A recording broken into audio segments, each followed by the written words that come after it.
If it wasn't for the Good Samaritan, the American couple would have never come alive out of South Sudan. Therefore, before we continue our account, let us take a break and shed more light on that angelic-like personality. As we mentioned before, he was originally from Ethiopia, a former Ethiopian Jew, one of those who are collectively known as Falashas, in Amharic, meaning exiles or landless ones. The other Ethiopians refer to them as Falashas, but reserve the term Beta Israel for themselves, which means the house of Israel or the community of Israel. These Ethiopian Jews claim lineage from Menelik, the son of King Solomon and the Queen of Sheba. There is nothing in the Bible to prove or disprove their claim. They have lived in Ethiopia for 3,000 years. The government of Israel combined with all Jewish religious authorities recognized the Ethiopian Israelites as true Jews and arranged their return to their homeland. Between 1979 and the 1990s, most of the Beta Israel or Ethiopian Israelites had returned to Israel. Today, there are over 200,000 Ethiopian Jews in Israel. It is important to mention that while the Jews of Ethiopia are accepted as true Jews, the Black Hebrew Israelites of America are not recognized by the Jewish religious bodies nor the government of Israel. The 5,000 or so who made it to Israel remain foreigners to this day. Some of them face deportation while others remain as tourists in Israel. Since this issue has resurrected itself again, let us deal with it once and for all. Especially, this time we have come across real African Jews who were once sojourners of the Black Continent. To begin with, there are two kinds of people in Ethiopia. Some look like black Africans and the other like white Arabs. This case is just like India. Some Indians are white because they are the descendants of the Aryans who emigrated from Europe, the region of Georgia today, and some Indians are black because they are the descendants of the dark-skinned Dravidians who are the original inhabitants of the subcontinent of India. The Aryans defeated the Dravidians and kicked them out of the Indus Valley and pushed them to South Hindustan. Then, the Indo-European Aryans created the caste system and clothed it with the attires of divinity in order to subjugate and enslave the Dravidians forever. So, the Dravidians were degraded, by divine order, into low castes and untouchables while the Aryans exalted themselves as high castes and gods on earth. Simplistically, India today looks like a black and white picture, with the southern Indians black and the northern Indians white. Having said that, it is clear why some Ethiopians look like black Africans and others look like white Arabs.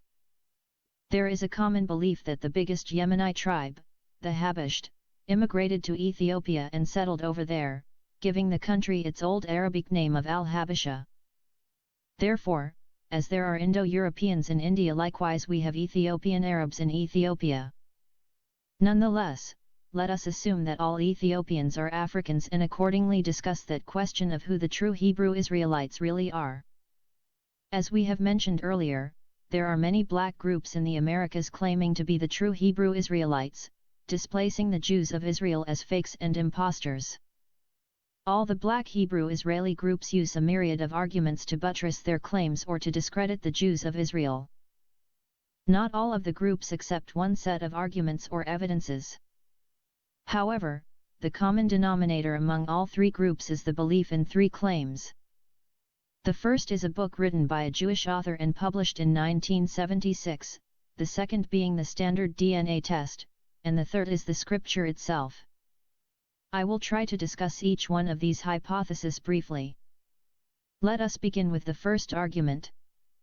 The 13th Tribe by Arthur Koestler was first published in 1976.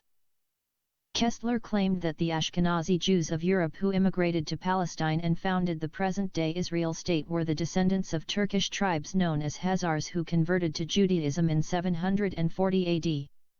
He concluded that the Ashkenazi Jews today have no connection with the Jews of the Bible and hence have no right to claim that Palestine was their promised land.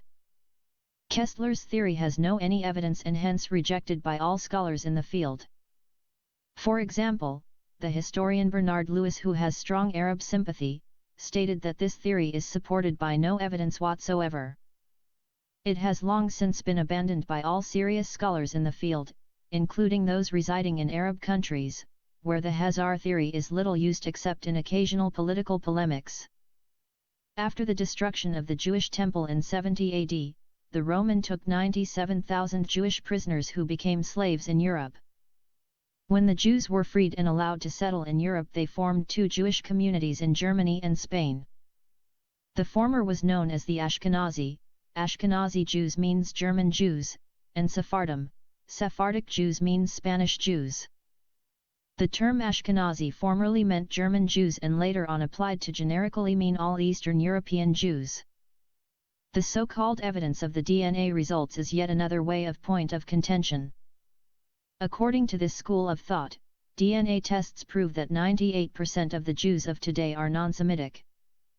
This claim itself has actually been disproved with the maturing DNA protocols. In short, the claim that 98% of the Jews are non-Semitic is simply a lie. Pure Semitic Jews from the Middle East countries like Iraq, Yemen, Iran, Egypt, and Syria comprise 20% of the Jewish people today. Those Arabic and Hebrew-speaking Jews have never been to Europe and remain indigenous to the Arab countries up until the 20th century. As soon as the United Nations declared Israel as an independent state in 1948, they were heavily persecuted and forced by the Muslims to leave. So, even if we assume, for the sake of argument, that all Ashkenazi Jews were Hazars, still more than 20% are pure Jews.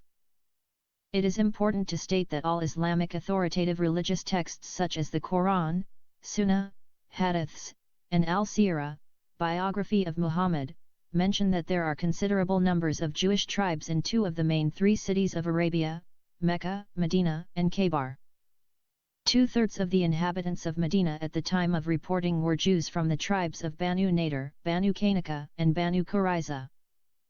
Khaybar was a Jewish city and inhabited by Jews only. Prophet Muhammad expelled the two Jewish tribes of Banu Nadir and Banu Qaynuqa out of Medina and sent them to Palestine while he massacred all the men of the third Jewish tribe of Banu Qurayza. He then redistributed their women and children among his mujahideen as war booty. He also raided the Jews of Khaybar city, confiscated their homes and properties, and sent them to Palestine. These undeniable Islamic accounts have proved two important points. Point 1.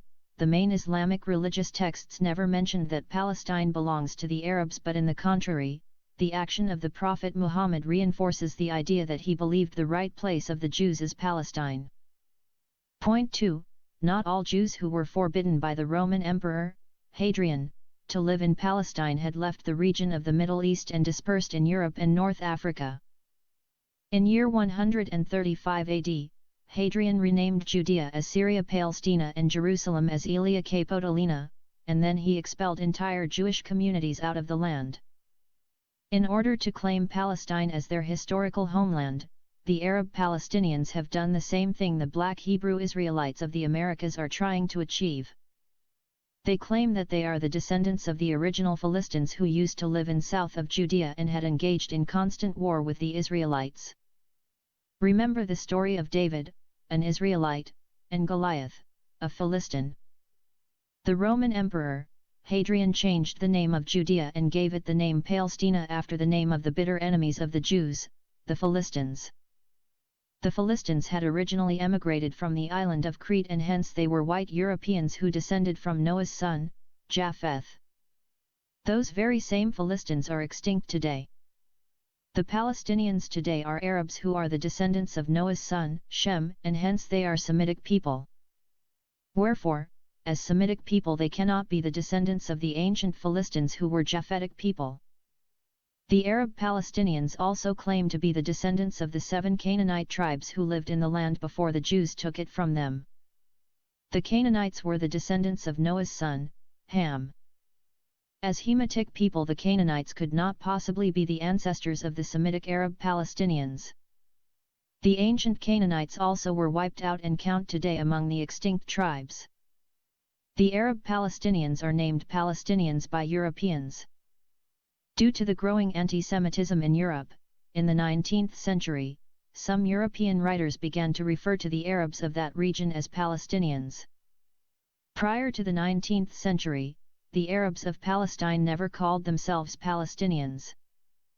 The second claim to fame that the Black Hebrew Israelites of America refer to is DNA studies. According to extensive DNA studies comparing Ashkenazi and Sephardic Jews, it was found that almost 75% of Ashkenazi male line is Semitic and 50% of Ashkenazi female line is Semitic. That means that 63% of Ashkenazi Jews are Semitic plus 20% of Sephardic Jews are Semitic equals 83% of the world Jewry being Semitic, a far cry from the lie claimed earlier that 98% of the Jews today are not Semitic. An 83% retention rate is amazing considering the pressure of exile and persecution against the Jews over the last 2,000 years. Moreover, genetic testing reveals that there is resemblance between the Samaritan Jews who had not left the area with the Ashkenazi and Sephardic Jews. Supposedly, the strongest evidence employed in the argument is that the scripture supports the claim of the Black Hebrew Israelites. Supporters of this school of thought use many verses from the Bible and borrow extensively from the Apocrypha. It is not possible to go through those hundreds of verses in order to refute them all. It is suffice to discuss the ground upon which the said claim was built.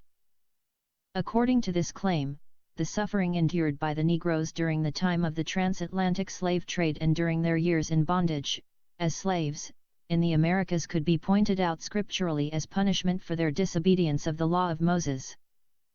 I know the term Negro or Niger is a derogatory name, but the so-called Black Hebrew Israelites refer to themselves as Negroes and hate to be addressed as Africans. Simply put, the word Negro or Niger means black person in Greek language and mentioned in the Bible only one time.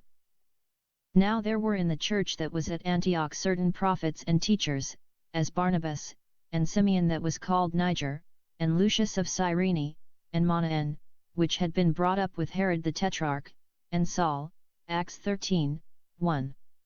Accordingly, suffering is the gist of the matter. No one doubts or denies the huge injustice and severe suffering heaped upon the poor Negroes in the hands of the slavers. They were invaded and captured by the Arab slave masters and haunted like wild animals from their villages by the assistance of other African slave traders. The Arab and North African Muslims enslaved and sold approximately around 150 million African slaves. This number might sound as exaggeration to the reader. I strongly believe it because in my country Sudan alone one single black Arab slave trader captured, owned, and sold over 1 million Sudanese as slaves. He was known as Al-Zubair Basha. He was the only Sudanese to receive the royal title of Basha from the Turks who jointly with the British ruled Egypt and Sudan. He used to have his own army that called Al-Bazbozug, which means we obey no one except you. He was like Lucifer and his soldiers, like fallen angels. They were among the cruelest human beings ever to walk on the surface of this planet. Imagine, such an evil man being so honored in Sudanese history as a great hero, and the biggest street in Khartoum today is named after him. A man who enslaved and sold his own Sudanese people went into history as great man. He sold over 1 million to the Muslim Turks, and the Turks sold them to the European settlers who shipped them to the New World or the slave markets in Europe. Even the British Army, when slavery was internationally abolished, could not defeat Al-Zubair Basha's army or prevent them from continuing the slave trade. His army continued to raid the African towns and villages of West, South, and Central of Sudan and take their inhabitants as slaves until the Turks of Egypt were forced by the British, who appointed them rulers over Egypt, to intervene and stop him. Accordingly, the Turks called Al-Zubair Basha to Cairo, and when there they prevented him from returning to Sudan and kept him in Egypt until his death. The Arab Muslims were the ones who changed the name of Sudan from the land of Kush to Ard al-Sud, al-Sudan. Ard al-Sud in Arabic means the land of the people of black faces. The phrase is used in Arabia as an insult rather than a description. Whenever an Arab man wants to insult a black African, he calls him "O a man of black face." It is same as saying, "God curse you, O man of black face." An Ethiopian black man by the name of Bilal was the first caller of prayer in Islam. Even though he was provoked to anger by that negative phrase by some companions of the Prophet of Islam. Another black companion by the name of Yasir ibn Ammar was also called O Man of Black Face. When Muslim army invaded northern Sudan and defeated the Sudanese Christian army, they forced an unfair treaty upon them. According to the first article of that treaty, the Nubian Sudanese have to pay 360 slaves every year as jizya to the Caliph of Islam in Arabia. They have to be young boys and girls. The Christian Nubians fulfilled that demand for 1,000 years until eventually got conquered and Islamized by the Arabs. During the rise of Islam, the Arab Muslims along with the Africans who converted to Islam initiated and implemented the slave trade. The Arabs were the first people to subject the Africans into slavery. The Muslim Arabs raided African villages seeking humans to sell as slaves. With these efforts being largely unsuccessful, they began to seek the aid of blacks or newly converted Africans to their faith. 14 to 20 million African men, women, and children died due to this slave trade. The Arab slave trade lasted from the mid of the 7th century until the 20th century. Even today, there are Arabs in Mauritania, Sudan, and Saudi Arabia who own black slaves. The Arabs' involvement in the transatlantic slave trade lasted a staggering 3 centuries long. Their involvement in the Sahara Desert slave trade was 14 centuries long. Islam promotes an institutionalized, religiously sanctioned slave trade. The Quran allows the taking of slaves as war booty against non-Muslims. The Arab Muslims believed that the Africans were like dumb animals, and because of a presumed higher sexual appetite, many African slaves were castrated and made to serve in their Arab masters' homes. The great 14th century Muslim scholar Ibn Khaldun wrote, "The black nations are, as a rule, submissive to slavery, because blacks have little that is essentially human and possess attributes that are quite similar to those of dumb animals," quoting from Bernard Lewis, Race and Slavery in the Middle East, 1992, page 53. In early Islamic states of the Western Sudan, present-day West Africa, including Ghana, Mali, Segu, and Songhai, about a third of the population were enslaved by the Muslim slave traders. The Sahara Desert slave trade has 6 major routes. 80% of the black slaves died in transit. They were chained together and forced to march barefooted and naked for many days in the blazing heat of the Sahara. They were given little food and water. Water is scarce commodity in that endless arid desert. Sometimes, they were forced to drink camel urine or their own. The Prophet Muhammad taught that there is good medicine in the urine of a camel. About 20 million have died in the Sahara Desert slave trade, and other 8 million died before those trade markets were created. When the slave markets were set up in West Africa, the Arab Muslims sold the African slaves to the European settlers in millions. An estimated 11 million slaves were victims of the transatlantic slave trade. 95% went to South and Central America and 5% went to North America. It is estimated that the ultimate death toll was 112 million blacks who were killed either during the Islamic Holy Wars, jihad, against the African villages and during their slave trades. It is sad that great African Americans like Muhammad Ali Kelly and Malcolm X converted to Islam believing that Christianity is the religion of the whites and Islam is the religion of the blacks. They were deceived by the false prophet Elijah Muhammad and beguiled by the enticing words of Louis Farrakhan. They and all the followers of the Nation of Islam were ignorantly identified themselves with their Arab Muslim masters who acted as middlemen and sold their ancestors to the Europeans who bought and brought them to the Americas. The Arab Muslims dumped them in boats and sold them. Prophet Muhammad hated blacks and considered them inferior race. In one of his hadiths he said, "If anyone proclaims the Prophet Muhammad to be black, he is to be killed." Another hadith of the same vein records his likening a black man to the devil. His advice to anyone who wishes to gaze on Satan's face to simply look at a black man. In yet another hadith, he says that fever comes in the form of a black woman.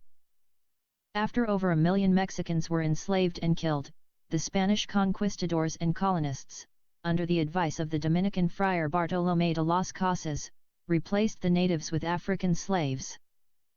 Bartolomé de las Casas tried to save the natives and relieve them from the evil institution of slavery. He suggested that instead of enslaving the Mexicans, Spain induct African slaves. He believed that the enslavement of the Africans was morally and religiously justifiable because they were captured in just wars between the tribes. Based on this satanic idea, African slaves were either bought from their Arab masters or captured from their villages and shipped to the New World in hundreds, thousands, until their numbers reached millions. We are told that Bartolomé de las Casas later on regretted his decision to switch to Africa when he saw the evil way African slaves were treated and killed too. But, he understood that it was too late to undo the evil he had created.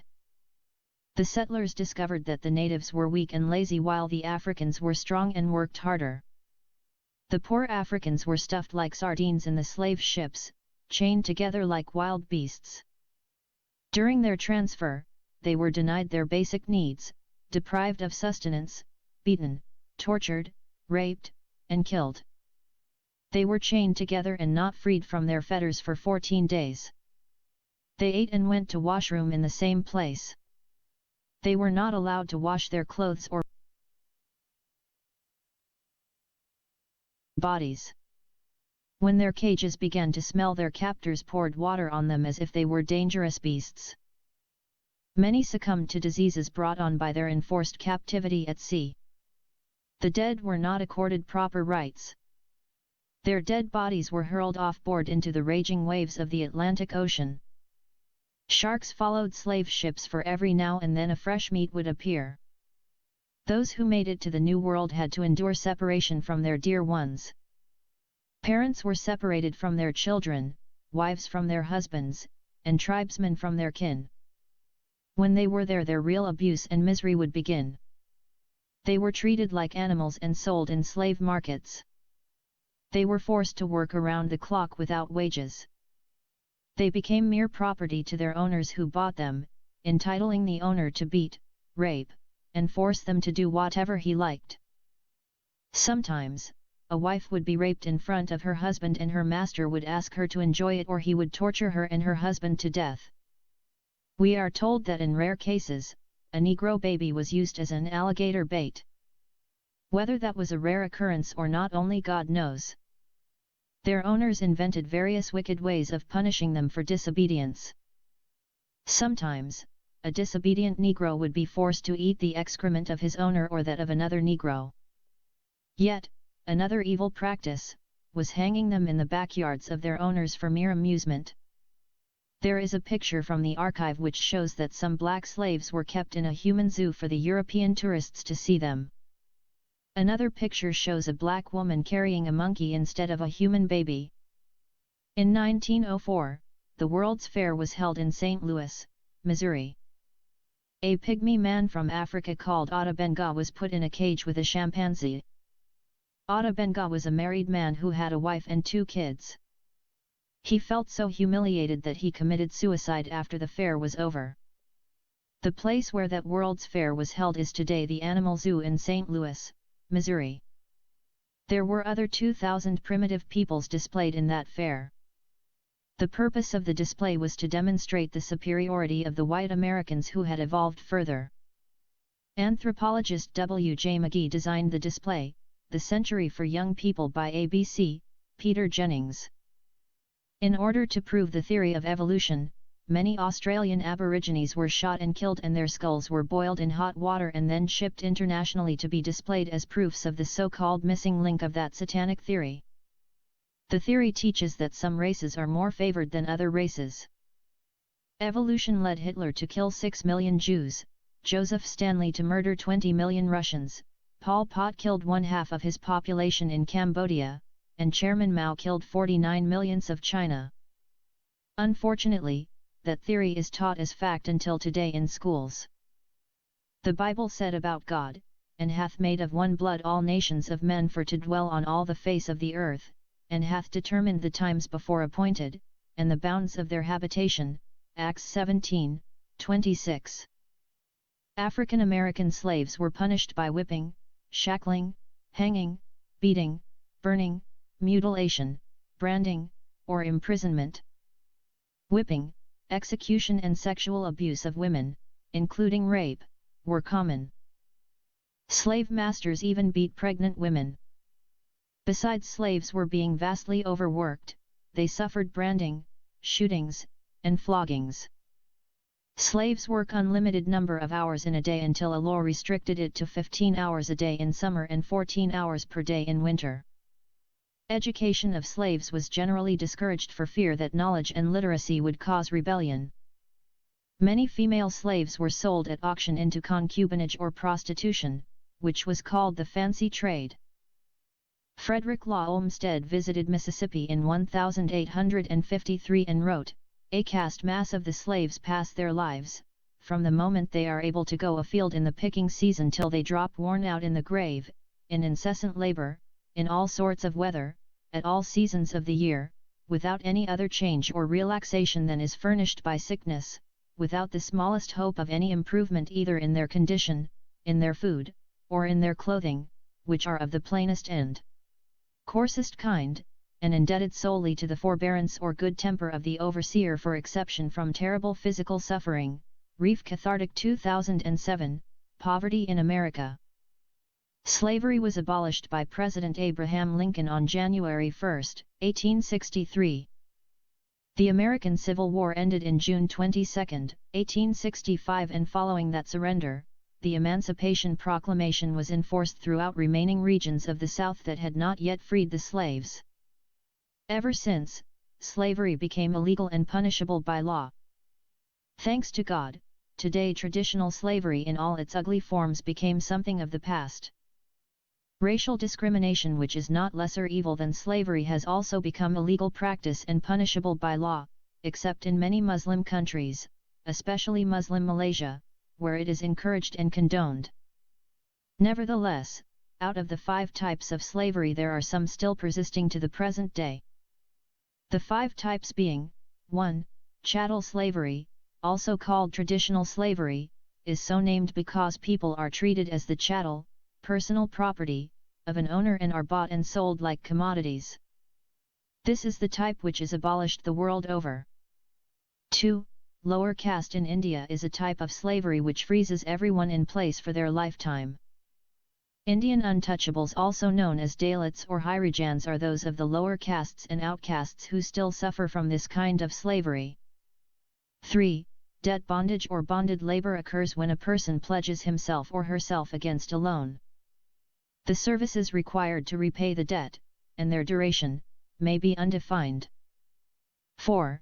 Forced labor occurs when an individual is forced to work against his or her will, under threat of violence or other punishment, with restrictions on their freedom.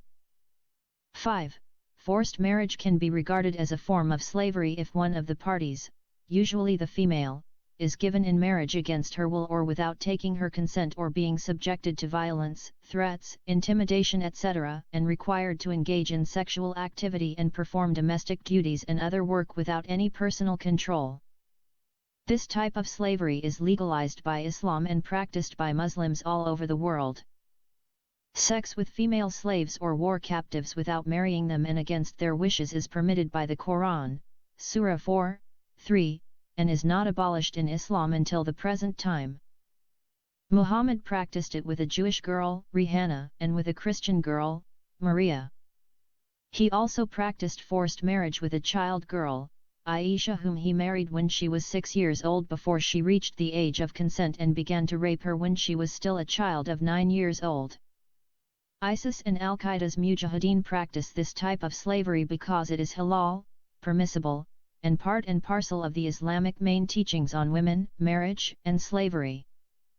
Accordingly, the black Hebrew Israelites believe that the loving God would not allow such evil to befall human beings unless the same human beings had committed extreme evil, forsaking his laws and statutes and worshipping gods of wood and stones. Then, going to the Old Testament and pulling out of context verses of Deuteronomy chapter 28, they claim that those curses came upon them because they forsook the law of Moses. In order to make this theory sound good, they somehow included among the 12 lost tribes of Israel, the Native Americans, the Mexicans, the Australian Aborigines who suffered all kinds of abuses by the European settlers.